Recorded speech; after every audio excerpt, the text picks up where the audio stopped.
100, 200 কিংবা 500 নয়, পেশাদার ফুটবলে গুনে গুনে 900 গোল।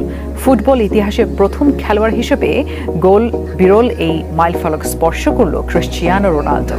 তবে এখানেই শেষ নয়, এখানে থামতে চান না পর্তুগিজ তারকা, পেরোতে চান 1000 গোলের মাইলফলক।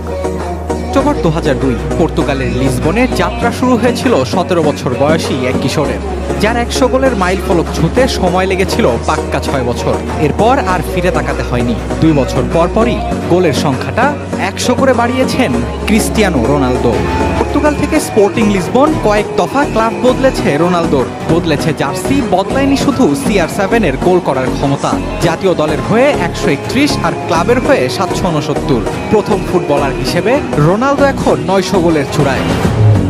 এই 900 গোলের মধ্যে 450 গোল রোনালদো করেছেন রিয়াল মাদ্রিদের জার্সিতে। দ্বিতীয় সর্বোচ্চ 145 গোল এসেছে ম্যানচেস্টার ইউনাইটেডের হয়ে। ইউভেন্তুসের সাফল্যহীন রোনালদোর সেখানেও গোল সংখ্যা 101টি, আর বর্তমান ক্লাব আল নাসরের হয়ে 68। সবচেয়ে কম তার শৈশবের ক্লাব স্পোর্টিং সিপির হয়ে 5টি।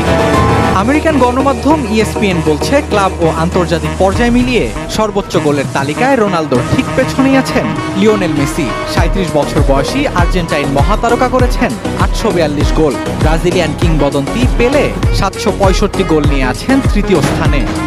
আগেই পর্তুগালের সংবাদ মাধ্যমে দেয়া এক সাক্ষাৎকারে রোনালদো জানিয়েছিলেন, সবকিছু ঠিকঠাক থাকলে 1000 গোলের মাইল ফলক ছোঁয়াই এখন তার লক্ষ্য। বয়স যদিও 39, তবুও রোনালদো বলেই কিছুই হয়তো অসম্ভব নয়। হয়তো ক্যারিয়ার শেষের সময়ই রোনালদোর নামের পাশে গোল সংখ্যাটা 4 ডিজিটের হবে।